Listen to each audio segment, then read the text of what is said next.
Recently, I went to a pilgrimage.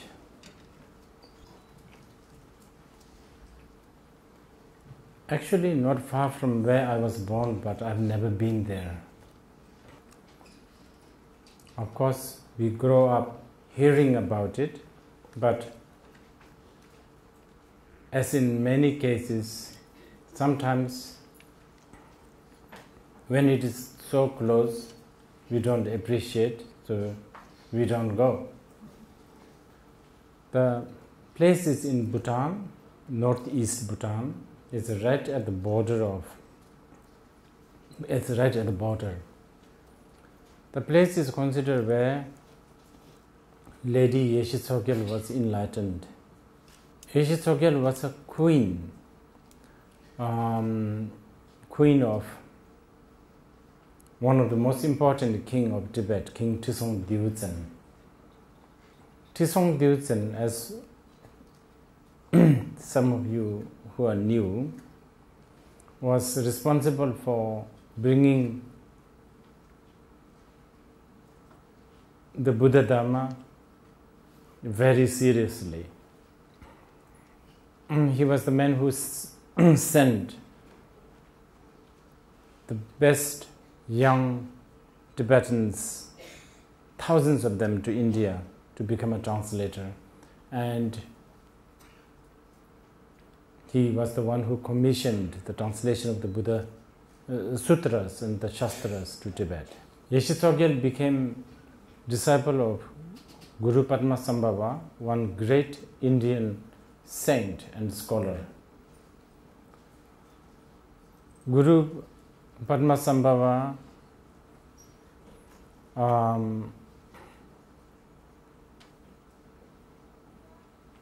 was a tantric master.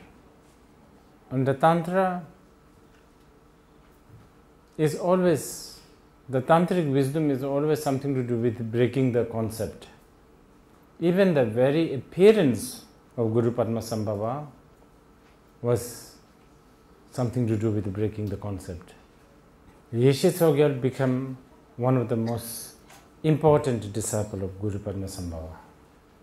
In fact, one of the most favorite of Guru Rinpoche. Anyway, it is believed that this place is where Yeshe Tsogyal went through lots of penance and finally reached a realization. And generally, it is known as the Castle of Lion. Even though once you reach there are many castles. The castles in the sky, Castle of Lotus. But when I say castle, not to imagine, you should not imagine there is actually a concrete building. There's actually nothing, just rocks, waterfall, and steep mountain. The journey to that place was very hard. Minimum 10 hours of walking, and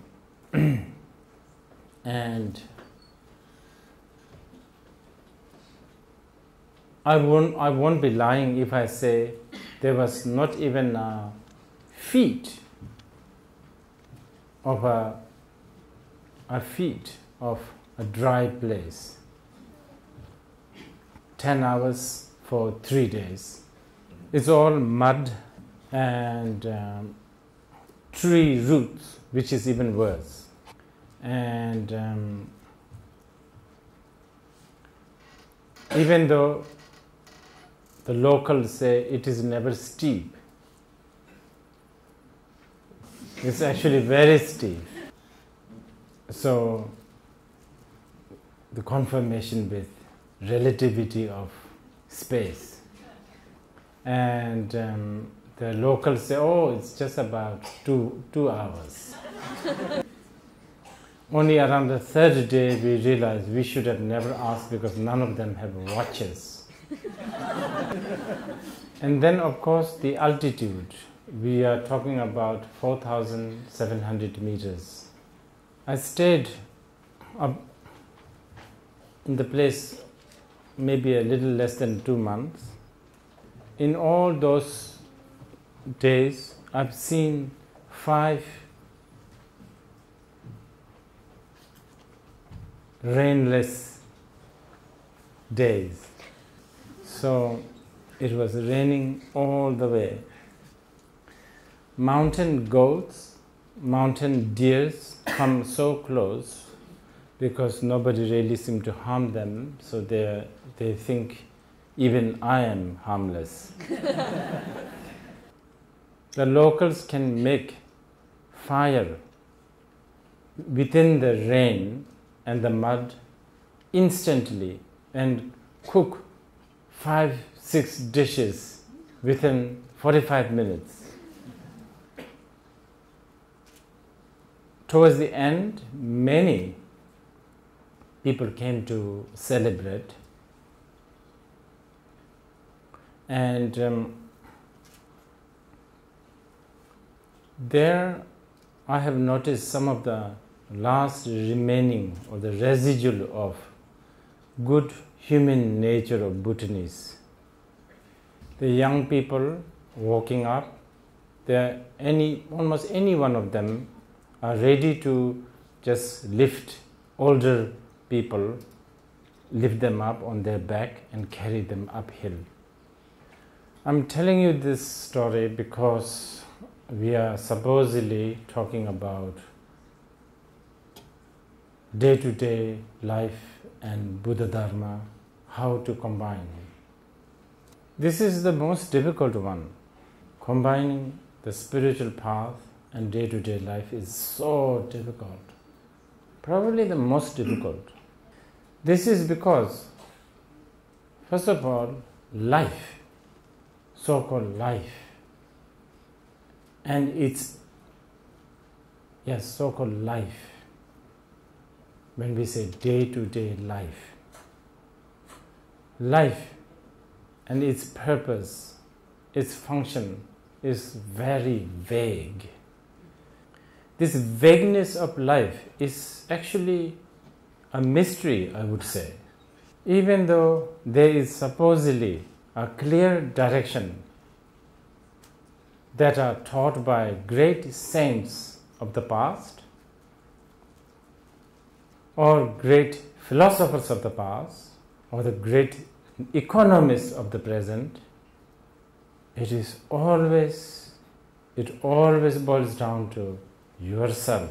Only we, ourselves, individually, we will have to decipher, decode this vague, complicated and mysterious life.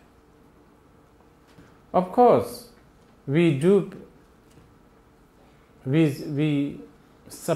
supposedly we do have some sort of a direction, some sort of a vision. As a worldly being, we are supposed to be healthy, wealthy, happy, but each of them, health, wealth, happy, they are themselves very vague.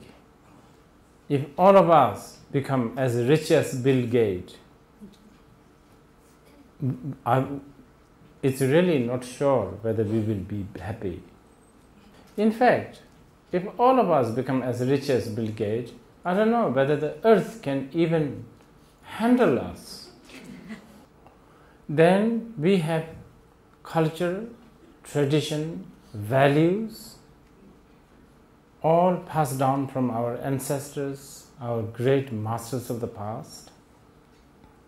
Many times they seem to give some sort of a direction, but at the same time they also confuse us. For instance, we in Asia, and especially in Chinese society, we cherish and value values like filial piety. We have a very good bondage, family bondage. I'm sure phenomena such as old folk home or single dating service a new phenomena for you Taiwanese. It is very touching. Even today, this day and age, the Chinese make a big deal of their New Year. Everybody comes together and eat together, so on and so forth, which is very good, very touching. Till recently, not many old people go to old folk home because there's always a cousin or a brother or a niece taking care of this. So filial piety has a really good value. I have been to and I have mingled with my Western friends like in Europe and in America. I have witnessed a gradual death of a mother who has 5 children who are all successful business entrepreneurs, and she died almost alone in her big Chicago mansion. But at the same time, this filial piety also causes a lot of confusion. A lot of us, our nations, our leaders, gets ruined by nepotism. My own country, Bhutan, many leaders, and I say this,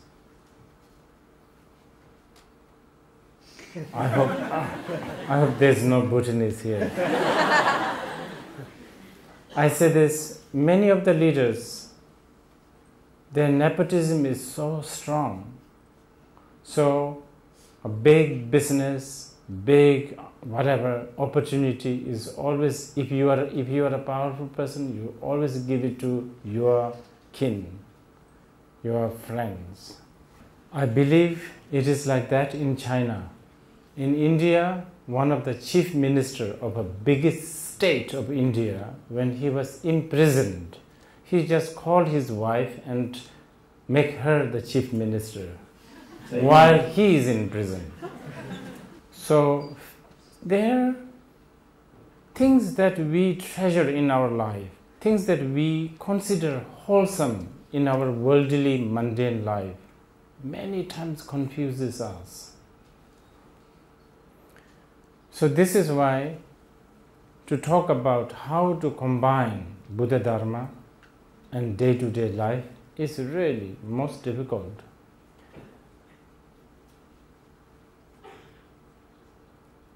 To the certain extent, you can combine being Buddhist and have the day-to-day life by having a shrine in your house and ignore the shrine day after day, year after year, a Buddha's picture or something.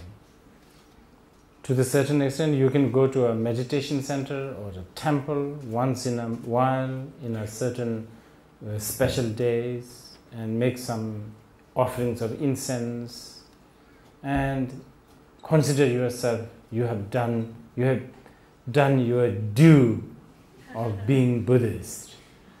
You can enroll in some, center or a group, sort of basically join a club. But this is what also the Christians do. They go to Sunday to the church and then they do whatever they need to do, and then But is this enough for us to be Buddhist and to live day by day? Now, as if the challenge of life being vague is not enough, Buddhism itself is complicated. So, to combine the vague life that we seem to have and Buddha Dharma that is so complicated, it's going to be difficult. I call it complicated because Buddhism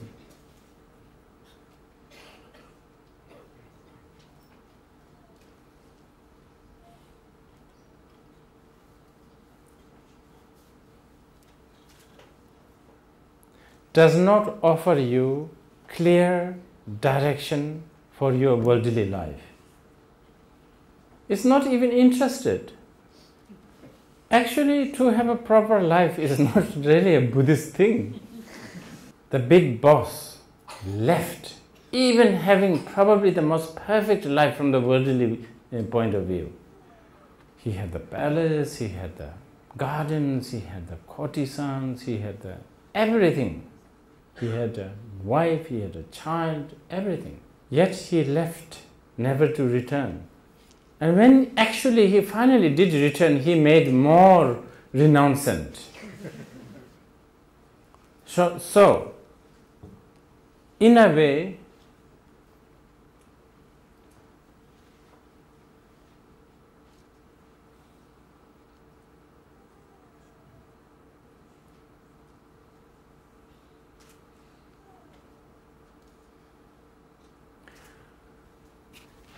to combine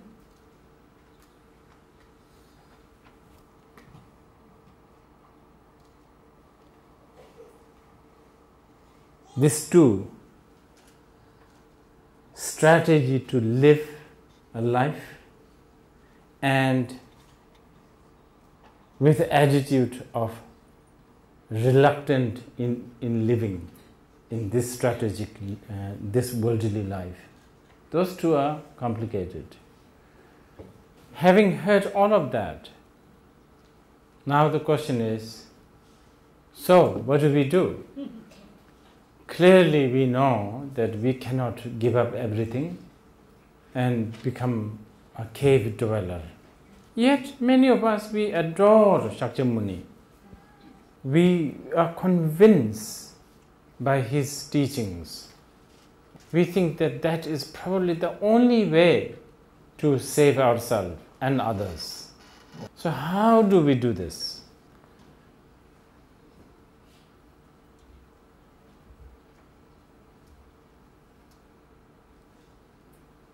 It looks like there is a way.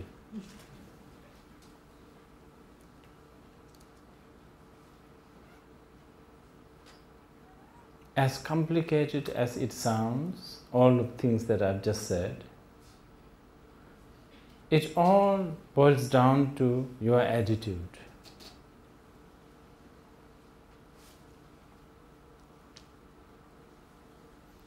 We know we need to live healthy, wealthy, and happily. And we should try to do whatever it takes. As long as it's not harming someone else, we should try to do whatever it takes to make that happen. A plastic surgery? Why not?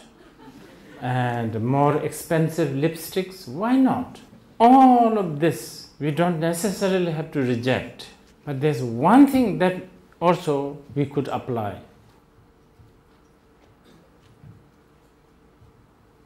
Living consciously, which is also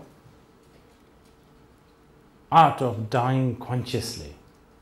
To more likely to learn how to die consciously, how to not live the life blindly and unconsciously, how to not to shop as if we are going to live another 1,000 years, how to not look at your children as a living investment, how to love them, yet how to love them, but how to never trust their emotion, how to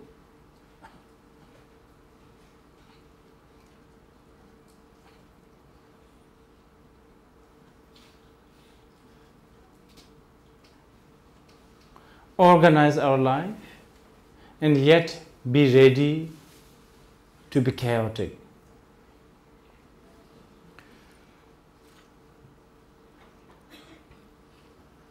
How to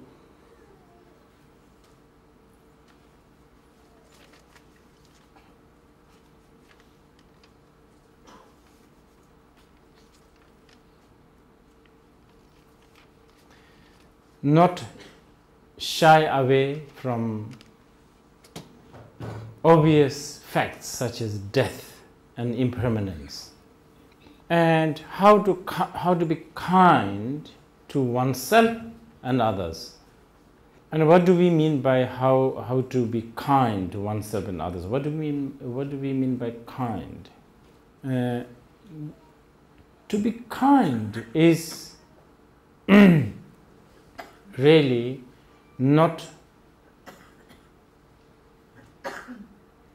let self-righteousness overshadow us.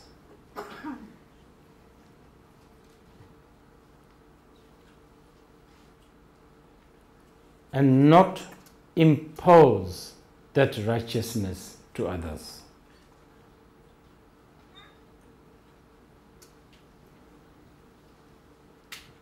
We totally accept when a cat walks on four, hands and feet. We totally accept. We don't apply righteousness of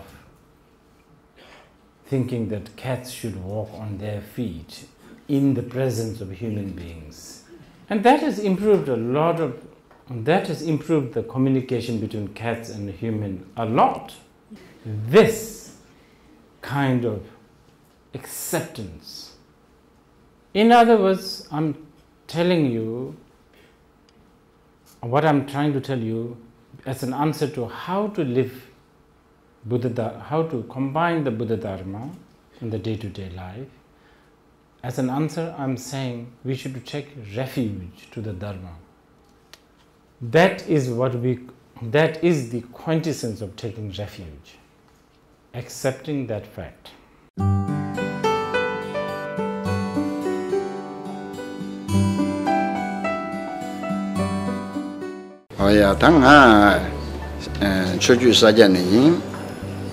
Nhân minh là trả sĩ rừng bì sĩ ghi yu Anh thả rê Thái Văn nang là ya Anh thả giá sĩ su gu ya rê Thái là ya ta tsang ma ki Gyab gyor ya kwa nang ro nang shu ghi yin Ki tsang me ta ro kwa nang ro nang sini Shu ya yin tu shi